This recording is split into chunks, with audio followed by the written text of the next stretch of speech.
Halo sahabat-sahabat yang terkasih, balik lagi bersama kami Lutfi dan Lia.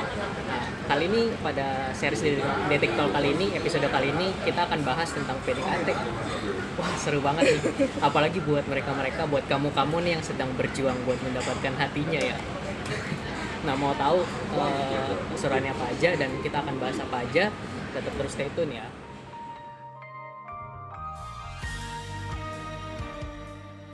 Adalah pasti muncul di benak kalian tuh pertanyaan kayak PDKT itu apa sih dan berasal dari mana sih, ya kan?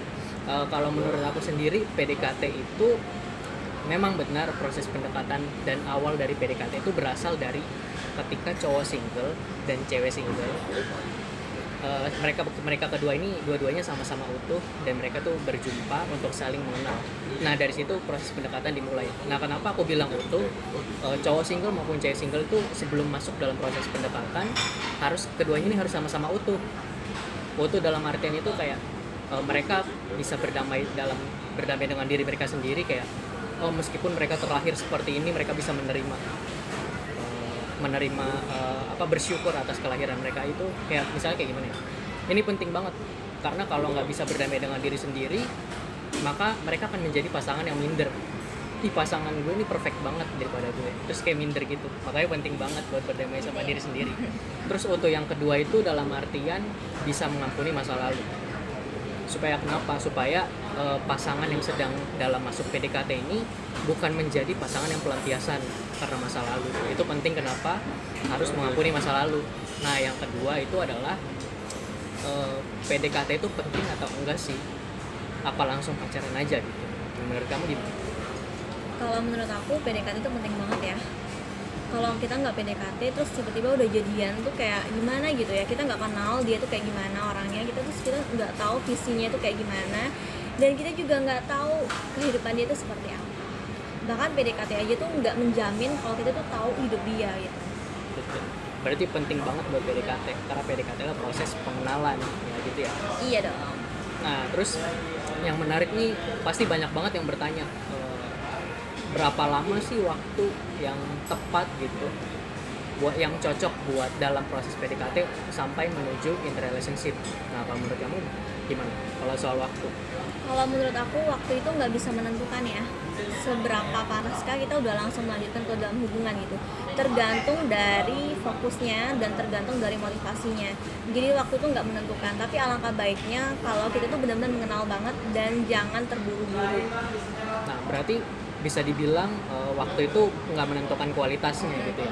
Kalau menurut aku sendiri memang benar, mau PDKT 3 hari kayak mau 1 minggu, mau 1 bulan atau berapa tahun pun, yang penting adalah kesiapan masing-masing dan selain kesiapan masing-masing tuh alangkah baiknya juga jangan terburu-buru, Benar. karena segala sesuatu yang terburu-buru pasti nggak maksimal nantinya. Iya. Nah, terus yang berikutnya, hal-hal apa saja nih yang perlu diperhatikan dalam masa pendekatan? Menurut kamu apa aja yang harus diperhatikan? Kalau menurut aku hal-hal yang harus diperhatikan itu adalah kehidupannya sehari-hari dan karakternya, karena itu penting banget. Kita pasti nggak mau dong pacaran sama orang yang punya karakter yang bertolak belakang banget dengan kita atau nggak sesuai dengan prinsip hidup kita gitu. Jadi karakter itu penting banget untuk diperhatikan. Nah, jadi itu salah satunya, dan kita juga penting banget untuk mengetahui dari keluarga mana dia berasal dan seperti apa dia di dalam keluarganya, karena itu akan menentukan hubungan kita juga gitu. Jadi pada intinya kayak kita baiknya tuh kayak mereka yang bisa mengasihi keluarganya terlebih dahulu ya. Benar. Terus juga bicara tentang visi ya. Ada seseorang yang punya tujuan, seseorang yang mengerti apa sih tujuan dari hubungan itu penting. Kita harus tahu itu. Dan waktu dalam masa proses pendekatan, baiknya juga kita memperhatikan jangan terlalu terbawa perasaan atau terbawa suasana, karena kan biasanya orang-orang yang PDKT itu kayak ada rasa menggebu-gebu gitu, ingin gitu, rasanya ingin cepet-cepet aja gitu. Nah, ini nggak baik. Terus dalam masa pendekatan juga penting banget, nggak selamanya kita harus mengemas diri kita tuh secara baik, tapi justru apa adanya kita. Iya, dan itu nggak gampang ya, nggak semua orang bisa menunjukkan apa adanya gitu. Bahkan seseorang itu mau banget terlihat perfect di depan orang lain atau lagi di depan orang yang sedang ditujunya gitu. maunya kelihatannya keren gitu ya, mau terlihat cantik. Iya. Tapi ternyata enggak ya. Nggak, kamu cantik kok. Oh, saya juga nggak jelek ya. Nah terus yang terakhir nih, kalau misalnya PDKT-nya udah lama, Hah? terus ngerasa ngebosenin, harus apa? Menurut kamu gimana? Menurut aku balik lagi ya, tujuan awalnya itu dia PDKT buat apa? Hmm, Dan kalau dia punya tujuan yang jelas, nah itu harusnya dia nggak bakal bosan dong. benar. Kalau dia bosan berarti dia punya sesuatu yang selain tujuannya itu kayak cuma by feeling doang gitu, Iya. cuma mau nafsunya doang gitu. Kalau kalau aku punya prinsip tuh, mau pendekatan atau in relationship sekalipun, yang namanya bosan itu nggak boleh ada, dan itu nggak wajar, ya kan? Kalau dari PDKT aja udah bosen, berarti dia cuma main-main gitu. Udah ada benih-benih ghostingnya gitu. Kalau Ghosting. iya kan ghosting, ih PDKT ngebosenin gitu, udahlah cari yang lain. Nah ini bahaya. Makanya yang namanya bosen dalam hubungan atau dalam PDKT itu nggak wajar ya. Oke, mungkin ada tambahan lagi dari kamu. Dan alangkah baiknya dalam masa-masa PDKT kayak gitu kita nggak cuma menggunakan feeling ya, tapi kita juga harus menggunakan logika.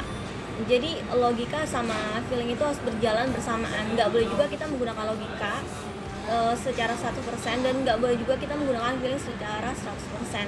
Jadi dua-duanya itu harus balance gitu.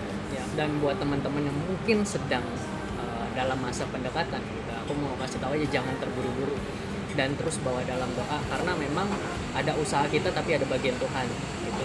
Nah sekarang kita sama-sama berdoa yuk buat kamu yang sedang pendekatan ataupun kamu yang sedang in relationship gitu. Kami rindu banget ingin mendoakan kalian.